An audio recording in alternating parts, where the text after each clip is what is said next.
Hello, I'm Sophia Smith. Welcome to Masters of Inspiration. Today we have the pleasure of welcoming Reverend Darius Pridgen. Welcome, Reverend. Thank you. How are you? I'm good. Excellent. Reverend, preachers work to inspire people. Tell us the history of your path to the pulpit. Oh gosh, I don't know. First of all, I don't even know how I made it to this show. I don't think I motivate anybody. I really felt a desire to do this work in pastoring since I was about 13 years old. Wow. And I was very influenced by the church, although I didn't grow up in the church from being a small child. And my mother introduced me to the Methodist Church. Some of my family went there, and I was so impressed with the pastor there and what he did to help people that I told him at about 13 years old that I knew that was my call in life. And so it's been a while, and now 47 years old. I was one of the youngest licensed ministers in the Methodist Church at that time, about 14, 15 years old, and I went to college at 16 to our church college, and here I am so many years later, still doing this work. But in my heart, I knew that my job in life would be about assisting people almost to realize their dreams and their potential.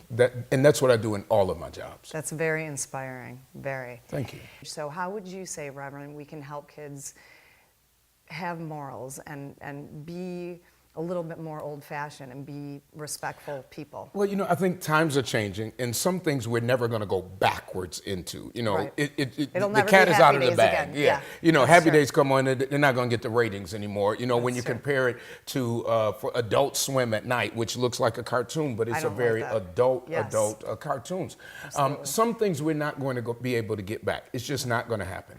However, I think that you can move forward by showing the value of certain types of behavior. There's just certain things, I don't care whether it's 1950 or 2014, certain behaviors are acceptable and not. Certain behaviors like taking care of your lawn, that's behavior that you don't, that shouldn't change with the times. Or educating your children, or being involved in your neighborhood. Those are values and morals that can continue. But if leadership, if people who have influence don't continue to talk about, you come to our church and you'd be really surprised of what our topics are. Because we talk about the things like one of the series that I'm advertising now is called Why Are You So Angry? Well, it's because I have to deal with issues, especially in the neighborhoods that I'm in, that I have a lot of angry people. Right. Well, that's not something that normally would get talked about in church. It would just say, let's love, but I have to deal with that anger. Or going to pick up your children's report card. I got to deal with that. Of course. I have to deal with so many issues that if they don't get dealt with from the pulpit in a way where you have relationships. This is what I always say, rules without relationships breed rebellion. Right. So I have the opportunity to inspire or motivate some people that if it came out of a different person's mouth wouldn't have worked. It would be a rule, but Exactly. you give it to them on a personal level. I give it to them because I grew up in the projects. I grew up on the east side. I went to school at Bennett High School. So I have a relationship that others might not have. You're an insider, so you can give them all the wisdom and the guidance that maybe they wouldn't take from someone else. I'm an insider that's an outsider a little bit, and I'll tell you why. That's a great angle, though. You're very unique. I grew up in the city. However, I had two parents who they said that their investment in this world was going to be their child. I love that. So they put you to have everything into me. education, You got it. So in some people's circle, they say, well, you weren't on drugs. You were never on drugs. I've never been arrested a day in my life. I was a cop in the Air Force. I'm a veteran. And so people say, well, how do you really know the struggle? I know the struggle because I immerse myself still in the struggle to ensure that I am not absent from what people are suffering with every day. What inspires you to do your sermons? And do you look at the paper and say, okay, there was a shooting and we're doing it this way, or do you go directly to the Bible to get your impetus, or how? See, I don't think I could just use the Bible without using the paper and the news and what's going on. If you look in that Bible, everything was relevant to that time. That's true. Moses didn't deal with what happened before Moses. Moses dealt with what was happening right then and there. Right. So if there's a lot of homicides, you can best believe if you walk in True Bethel, I'm going to deal with it. And that's what they're all thinking about. It's all in their brain. It's in their brain. Then I'm going to take that Bible. First, I take the Bible. I mean, it's all relative and it all relates. Right. And in all of my jobs, whether it's on the city council or whether it's in the church, it's all the same job. When people say, how can you serve two masters? I don't serve two masters. I serve one. And the one master causes me to serve people. And so I believe that blessed people, and when I say this, I'm not being churchy, right. but people whom God has allowed to have certain opportunities have a responsibility to at least create opportunities and motivate others to take them. But for me, that's the joy of my life. What keeps me going, to go back to your question, what keeps me motivated is simple things like this. When you walk through a grocery store right. and some senior citizen who would have been put out of their house, but because you went and fought for them and they say, thank you. When some kid who couldn't get into a certain school and you help them because you know they have that potential. And you just and they gave say, them the little thank push you. they needed. That's what keeps you Most going. everybody, all they need is a nudge. I am where I am because of simple, influential words of people who I trusted. Right. And not only people I trusted. That's a beautiful display. Yeah, just those little things of saying, you can do it. But also people who did not believe in me. You right. got to take both of those. You know, where some people get discouraged, somebody doesn't believe in you. You know, I always say, put on your big boy pants and use that to help motivate you. Absolutely. And not to prove to them. Because a lot of times we're trying to prove ourselves to the wrong people. Right. But to prove to yourself that this was the right thing to do and you stay the course. Everybody has potential in them to do great. Can you share with us a specific memorable example from your youth of change or inspiration that gave you energy and hope coming from the projects? Yeah, you know, my pastor, I got to go back to him, Dr. A.E. Whitted, who is still alive to this day. Does he come and see you preach? You know, he lives in North Carolina now, but a few years ago they brought him up and surprised me at an anniversary of mine. Nice. It was, and I still rely on him for advice.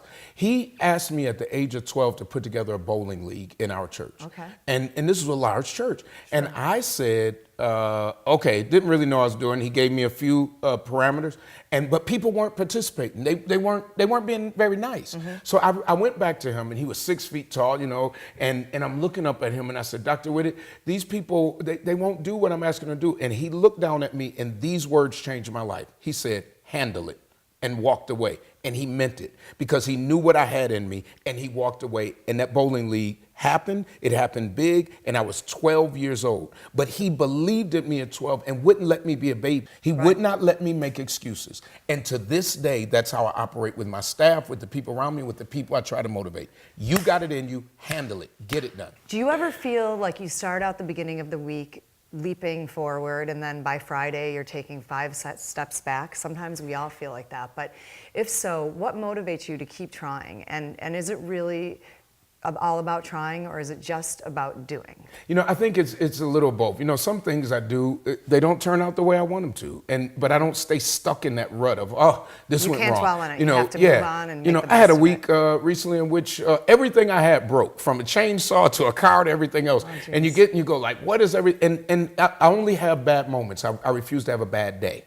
So I'll take that moment, you suck it up, and you go, get it fixed, do it. If you can fix it, good. Don't and if you dwell on can't, it, don't complain, move on. just move yes. on. So I read theory. a book that talked about, you know, if you can get your Monday together, your Friday will be fine. And I really took that to heart. I love that. So I start out Monday, and I come out like gangbusters, line up what I've got to do during the week, already have myself mentally prepared. Friday, I'm relieved to get it done again, but every day for me is a work day. So I don't have the because kind of Sunday luxury. is the biggest work Sunday, day. Saturday. I mean, you work more than a Broadway actor. 4 shows in one day. No one on Broadway even does that. But That's I'm balanced. remarkable. Now I want to say this. I think it's very important in doing this work or any work that people are balanced. You know, people see me working, and I work.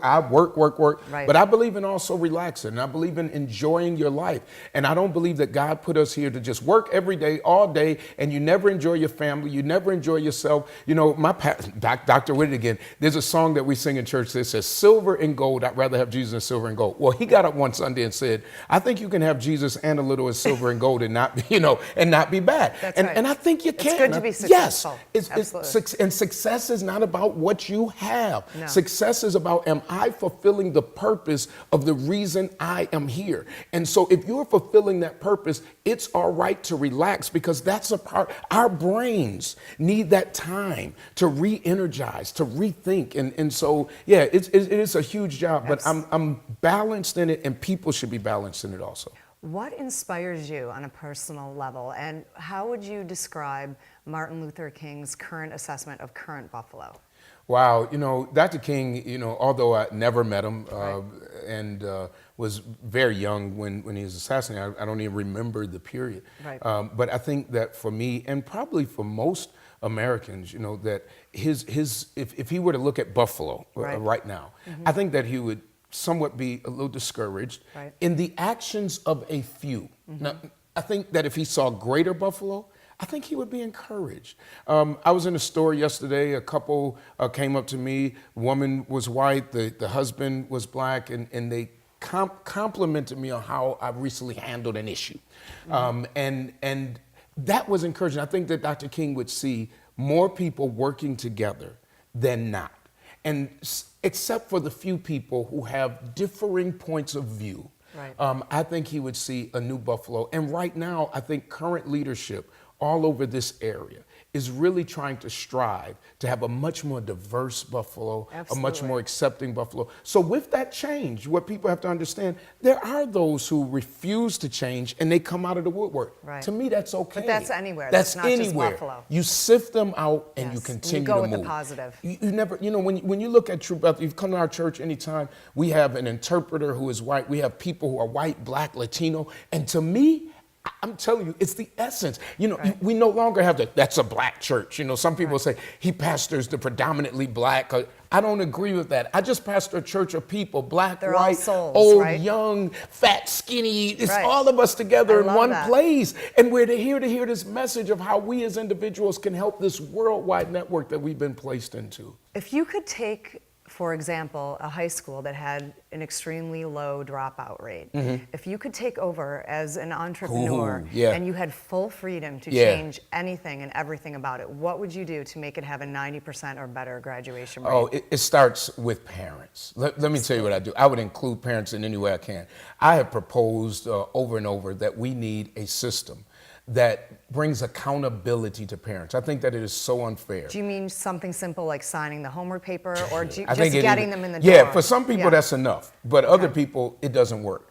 And so what I proposed statewide, but especially in the city of Buffalo, and I hate to use it, but a parent intervention court, not criminal court, in which when you have young people who are not coming to school, there has to be a responsible adult there. I agree. And you bring them in, and I don't mean bring them into the school. They need to be brought into a setting that this is business. Right, and they're accountable. But not to lock up a parent. That's the last thing you want to do. But to help parents who might not have had the education or the training to know what to do and to help that child. And also give them the tools. Give them the tools. It could even be a financial benefit where they have a stipend for going to school every month. I disagree with the financial financial stipend. Now let me tell you why. I don't think you have to pay somebody to get an education. I think that it is a natural part of what should be going on in our communities and societies. And if I've got to pay you to go to school, then you'll come for the wrong motivation. You will come for the money and not for the knowledge. Right. All of our religious organizations that have training, they don't pay people to come and get it. You want it. You go to some countries, people are breaking down the doors to get in school. Absolutely. I think that sometimes we become spoiled brats who do not recognize really what we have. And so if we can get parents on the right track, most kids don't want to fail. They don't go to school and go, you know what, I just want to drop out. They're just not motivated and they don't have anyone pushing them. Hey, I went to a church that everybody who graduated was expected to go, but that was the group, the influence around me. You didn't graduate and go, everybody just said, where you going to school? When my daughter just graduated, she graduated from Nichols, everybody was expected to go to school. It wasn't a question. Not an option. It's not an option. Do it. So if you put that type of motivation and surround people with the positive influences, it doesn't even become a question. A kid goes, I've got to get up and I got to go to school. And a parent who has been retrained, because sometimes you got to erase what they know and get them to the right place. Now, if they don't respond to that type of caring, nurturing environment, I think it's child abuse. And I think that we sometimes pay more attention to German shepherds that have been abused than the third graders. Absolutely. We've got to change that by motivating parents that this is, as my parents said, this is the greatest investment you have. To anyone, no matter where their financial child, your status grandchild, is. your niece, your nephew. So it takes more than parents, it takes an entire village. Absolutely. You've done so much already, and you've already been an inspiration to your community, your family, you've adopted children. what else do you still have on your bucket list that you want to do? You know what? That's really a good question. I don't really have a bucket list. I'm living the life that I've dreamed about. And this is what I mean. It's not in material things.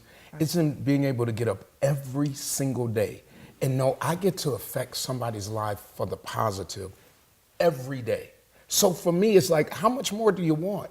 Right. Anything else that comes after this is gravy. Is icing on the cake. Right. I feel I'm a very blessed person to be able to be in these positions and for people to allow me to be in these positions. So I don't have like a bucket list, like I want to fly a plane next night. Go to the Grand Canyon. I just want to live another day. That's it. I want to live another day to be able to help somebody else and to do this job. And anything else that comes, hey, that's all extra.